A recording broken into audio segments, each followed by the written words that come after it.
Bienvenue dans cette nouvelle analyse. Aujourd'hui, on va parler d'une entreprise qui a transformé les jeux vidéo, et qui aujourd'hui est au cœur de la révolution de l'intelligence artificielle, Nvidia. Son action a explosé, sa valorisation dépasse les 4000 milliards de dollars, et elle est devenue l'enfant chéri de Wall Street. Mais est-ce que cette success story peut continuer, ou est-ce que la bulle va éclater? Chapitre 1. L'histoire de Nvidia. Nvidia a été fondée en 1993. Au départ, elle fabriquait des cartes graphiques pour PC, destinées aux gamers. Mais ces cartes avaient un avantage unique, elles pouvaient exécuter des milliers de calculs en parallèle, contrairement aux processeurs classiques. C'est précisément ce qui a rendu possible l'explosion de l'intelligence artificielle moderne. Résultat, Nvidia est passé d'un simple fabricant de composants pour jeux vidéo, à l'entreprise qui fournit le cerveau des data centers IA dans le monde entier. Chapitre 2. Les résultats financiers. Les chiffres récents sont spectaculaires. Au deuxième trimestre fiscal 2026, Nvidia a généré 46,7 milliards de dollars de chiffre d'affaires, en hausse de 56% sur un an.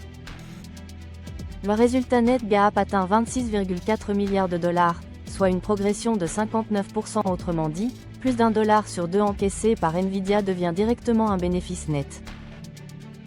L'EBITDA ajusté dépasse les 35 milliards de dollars, avec une marge proche de 70%, c'est tout simplement énorme. Apple se situe autour de 30% et AMD autour de 20%. Chapitre 3. Les ratios financiers. Mais cette rentabilité s'accompagne d'une valorisation très élevée. Le PER, Price to Earnings, se situe entre 45 et 55 fois les bénéfices attendus. Le Price to SAL, rapport entre capitalisation et chiffre d'affaires, est autour de 30 fois. Le PEG ratio est supérieur à 2, ce qui signifie que même en tenant compte de la croissance, le titre est considéré comme cher. En clair, le marché anticipe une croissance colossale. Mais si elle ralentit, la sanction pourrait être brutale. Chapitre 4. Les moteurs de croissance. Le moteur principal, c'est la division Data Center, qui représente à elle seule près de 90% du chiffre d'affaires. Les GPU de la gamme Blackwell équipent les centres de données de Microsoft, Amazon, Google et Meta. Mais attention, cette dépendance à quelques clients géants est un risque. Si demain, Amazon ou Google décident de privilégier leurs propres puces, Nvidia pourrait perdre une part importante de son activité. Chapitre 5. La géopolitique. Un autre défi majeur vient de la Chine. Ce marché pèse 50 milliards de dollars par an, mais les restrictions américaines empêchent Nvidia de vendre ses puces les plus avancées, comme la H100. Elle doit proposer des versions bridées, comme la H20. Depuis 2025, Nvidia est même obligée de reverser 15% de ses revenus générés en Chine au gouvernement américain pour obtenir des licences d'export. La guerre technologique entre Washington et Pékin met donc directement en danger l'un des marchés les plus stratégiques pour Nvidia. Chapitre 6. La concurrence. Nvidia domine encore 90% du marché des GPU pour IA, mais la compétition s'intensifie. AMD tente de s'imposer avec sa gamme MI300. Broadcom a décroché des contrats massifs de plus de 10 milliards de dollars. Les géants du cloud, comme Google et Amazon, conçoivent désormais leurs propres processeurs spécialisés. Aujourd'hui, Nvidia règne. Mais personne n'est intouchable dans la tech. Chapitre 7. Projections et scénarios. Selon certains analystes, Nvidia pourrait atteindre 206 milliards de chiffre d'affaires dès 2026, et jusqu'à 700 milliards en 2029.